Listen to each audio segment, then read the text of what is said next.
జై శ్రీరామ్. అందరికీ నమస్కారం. భగవద్గీత 2వ అధ్యాయము సంఖ్యాయోగం 2వ అనువాదము. శ్రీ భగవానుడు అంటున్నాడు, అర్జున, ఈ సంఘట సమయంలో నీకు ఈ మోహం ఎక్కడి నుండి వచ్చి పడింది? ఇది ఆరులకు రాకూడనిది, స్వర్గప్రాప్తికి అడ్డు, అపకీర్తిని కూడా తెచ్చి పెడుతుంది. భగవద్గీత నిజానికి ఇక్కడ నుండే ప్రారంభమవుతుంది. ఇప్పటి వరకు మౌనంగా ఉన్న శ్రీకృష్ణుడు ఇక మాట్లాడడం ప్రారంభిస్తున్నాడు. పరమాత్మ మొదట్లో అర్జునుడిలో జ్ఞాన పిపాసాన్ని పెంపొందిస్తూ ప్రారంభిస్తున్నాడు. దీనికోసం అతని అయోమయ పరిస్థితి అగౌరవమైనదని, ధార్మికుడైన వాడికి తగదని చెప్తున్నాడు.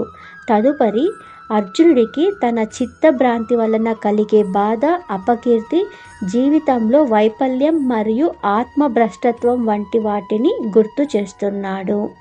శ్రీకృష్ణుడు అర్జునుని ఓదార్చకుండా అతని తన ప్రస్తుత పరిస్థితిపై అసౌకర్యముగా భావింపజేస్తున్నాడు.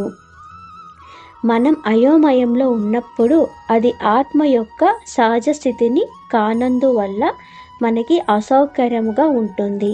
అలాంటి వాక్యులత సరైన దారిలో పెట్టబడితే వైదిక జ్ఞాన సముపార్జనకి ఒక శక్తివంతమైన ప్రేరణగా ఉపయోగపడుతుంది.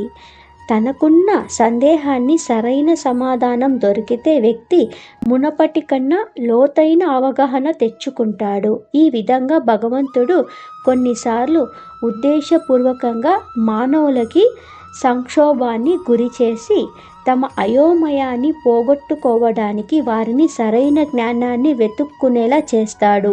చివరికి ఆ సందేహ నివృత్తి అయినప్పుడు ఆ వ్యక్తి ఉన్నత స్థాయి అవగాహన దశకి చేరుకుంటాడు. జై శ్రీరామ్.